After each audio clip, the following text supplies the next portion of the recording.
Om Shanti. Good morning. साकार मुरली 16 फरवरी 2024।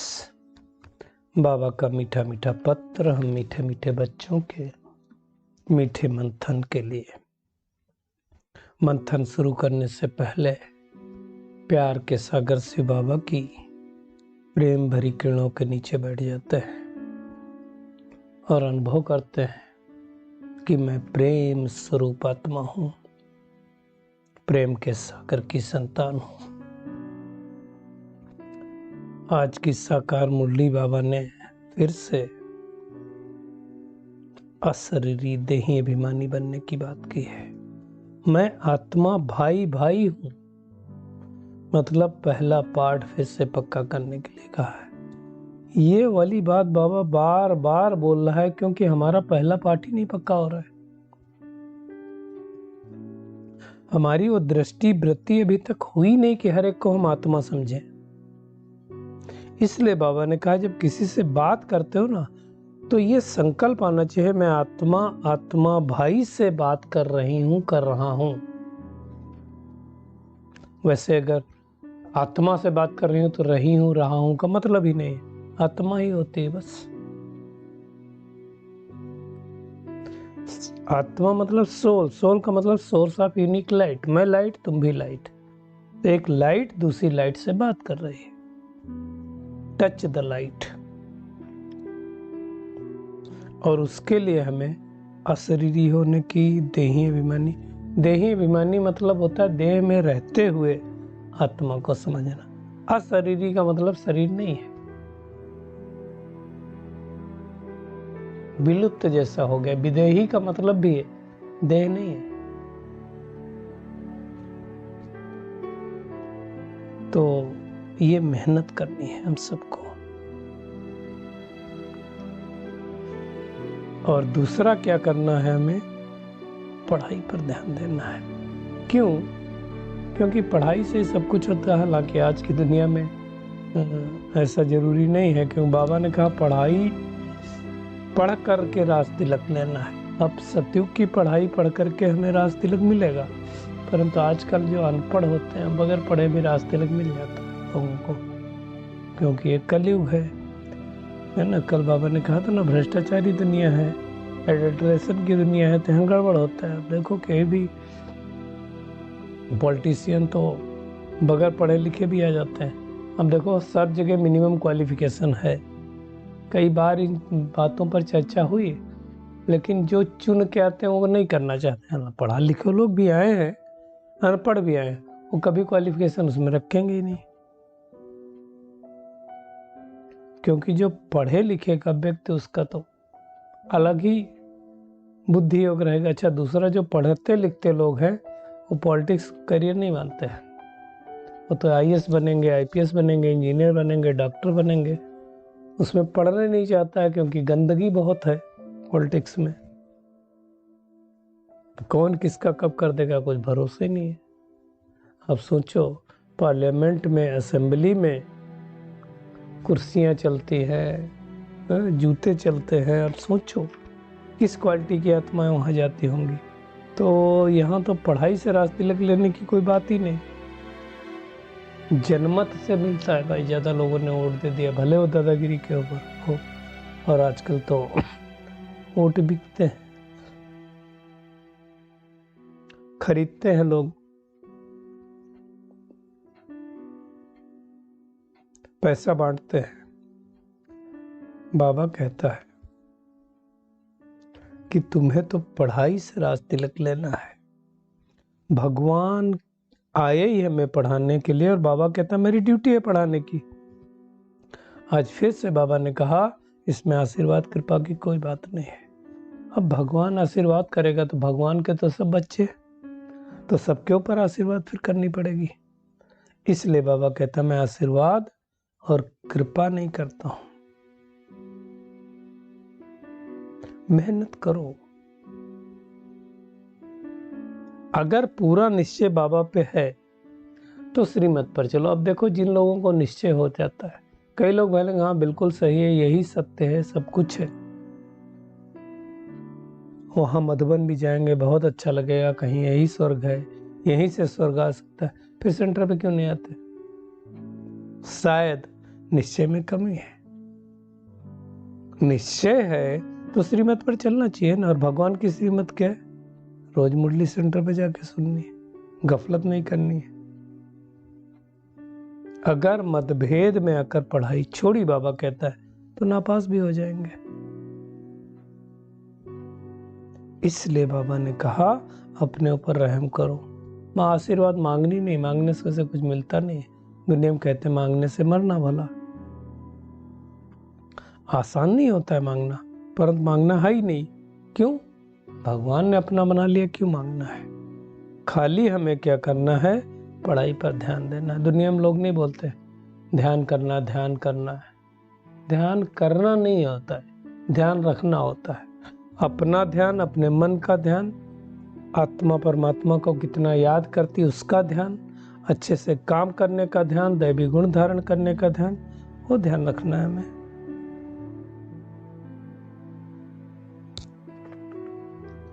शिव बाबा हमको पढ़ाते हैं, लेकिन और अंडरलाइन करने वाली बात है, ये बाबा कोई एक का नहीं है, सारी आत्माओं का है। लेकिन चूंकि हम डायरेक्ट बच्चे बने हैं तो हमें वो बेनिफिट मिलता है, याद करते हैं। बाबा मन मना भव मध्याजीव का भी अर्थ समझाता है। मन मना भव मतलब मन ही मन याद करो, और मध्याजीव हो मतलब अपने वर्षे को, स्वरूप को, मध्य में हम कैसे थे वो याद करो। बाबा देखो कितनी सिमिलरिटी भी देता है। कहता देखो तुम भी परम धाम के रहने वाले, हम भी परम धाम के रहने वाले। तुम भी निराकारी, हम भी निराकारी। हमारा काम है कलयुग को सत्युग बनाना, तमो प्रधान को सतो प्रधान बनाना। तुम्हारा भी वही काम है। भगवान आकर के हम बच्चों को पढ़ाता है, हम बच्चों का काम है दूसरों को पढ़ाना।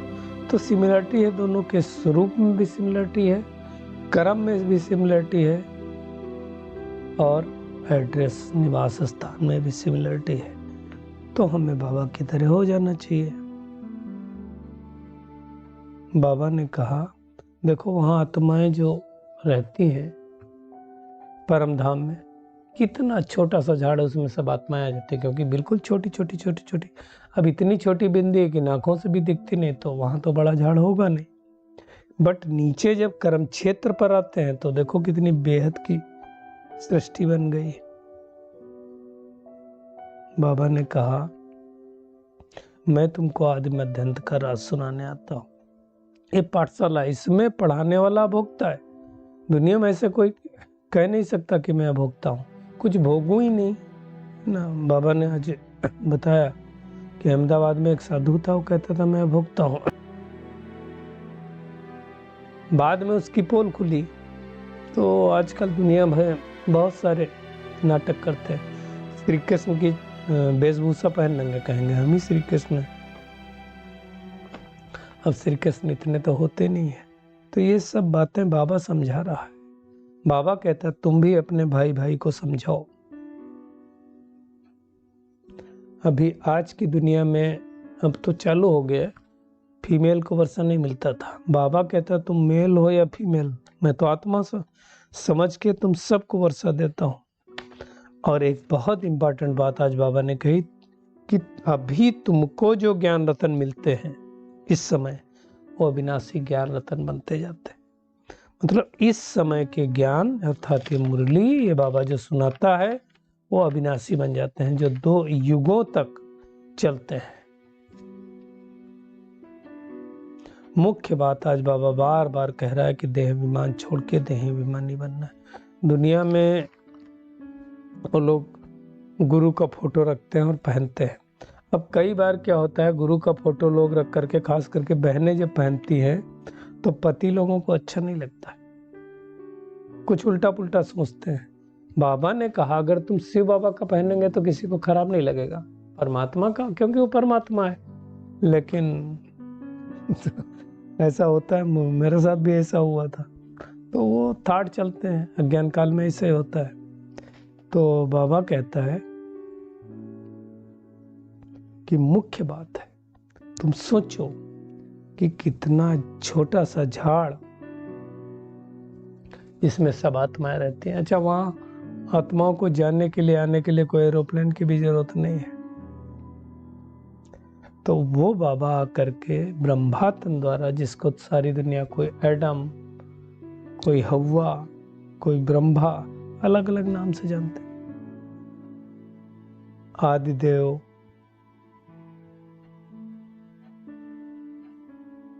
बाबा ने कहा अगर दो लोग ज्ञान में चलते हो ना तो आपस में रेस करनी चाहिए, कौन आगे जा रहा है, आगे जाना, मैं कितना योग करूं, मैं तुमसे ज्यादा करूं, वो रेस करना चाहिए। तो भगवान कहता है कि यही वो युग है जब तुम पुरुषोत्तम बनते हो। पुरुषोत्तम मतलब आत्मा उत्तम बनने का कर्म इसी समय करते हैं। बाबा ने हमें ये सारी बातें बताई, रचना और रचता के आदि मध्यंत का ज्ञान बाबा ने दिया। हमसो का भी अर्थ समझाया, हमसो ब्राह्मण, सो फरिश्ता, सो देवता, सो क्षत्रिय, सो वैश्य, सो शूद्र, ये हमसो का अर्थ है। तो दुनिया में तो हम सो हम ही भगवान है, हो नहीं सकता ना कोई।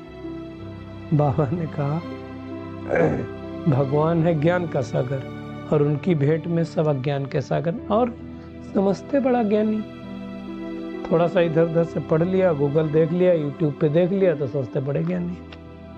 वो ज्ञान नहीं है, दैट इज इंफॉर्मेशन। ज्ञान उसको कहा जाता है जो स्वरूप में आ जाए, जो धारण हो जाए, अनुभव में आ जाए। इंफॉर्मेशन तो दुनिया पर बहुत है लोगों के पास। बाबा ने कहा दुनिया में किसको ज्ञान का पता नहीं है, ये तो भगवान आकर के इस ज्ञान को समझाता है जो इस सृष्टि का बीज रूप है। तो बीज को देखने से सारा झाड़ बुद्धि में आ जाता है। तो जिन्होंने शिव बाबा को समझ लिया, सबको समझ लिया, वही तो सृष्टि का बीज रूप है, सत है, चित है, आनंद स्वरूप है, सुख शांति पवित्रता का सागर है। ये बातें हम जानते, दुनिया नहीं जानती है। तो भगवान हमें पढ़ा रहा है, पावन बन करके ले जाएगा। बाबा ने आज स्पष्ट कर दिया, दो ही तरीके, या तो सजा खा करके बनो या ऐसे ही बनो। तो अब भगवान हमें सत्युग की दुनिया में ले जा रहा है, श्रेष्ठ दुनिया में ले जा रहा है। सत्युग है श्रेष्ठ, कलयुग है भ्रष्ट।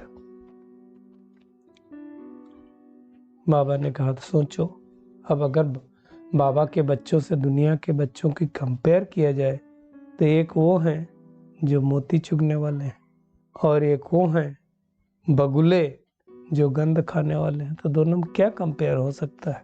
फिर भी रहना तो उनके बीच में ही है। बाबा ने कहा ये देवताएं हैं फूल, गार्डन ऑफ अल्लाह मतलब स्वर्ग, और भगवान ने हमें कांटों से फूल बना रहा है। कल भी पूरी मुरली बाबा ने कांटों से फूल के ऊपर ही चलाई थी।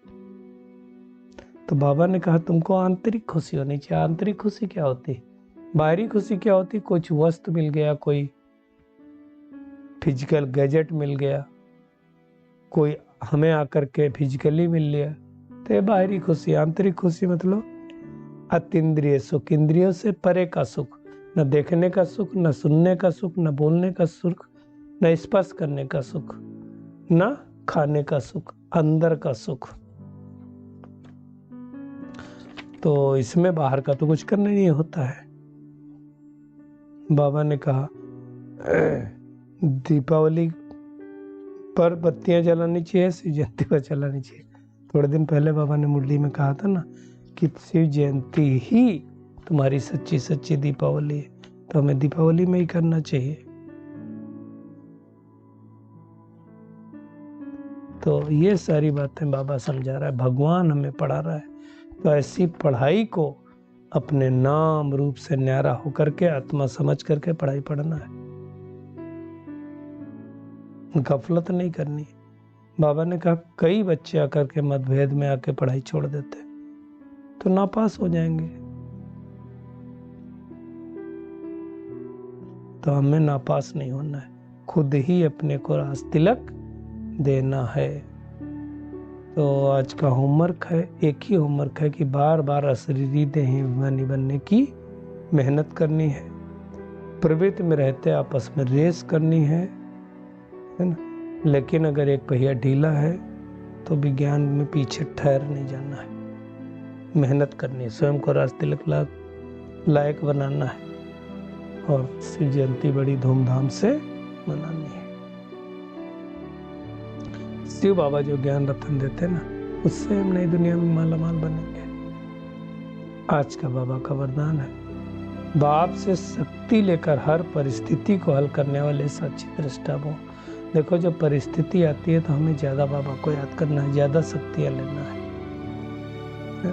देखो हर एक चीज अति होती है, उसके बाद अंत होता है। तो भी भ्रष्टाचार अति हो गया, विकारों का अति हो गया, तो अंत तो होगा ही होगा। तो बाबा कहता है हर प्रकार की हलचल अति में होगी, परिवार की भी किटकिट होगी, मन में भी उलझने आएंगी, धन भी ऊपर नीचे होगा।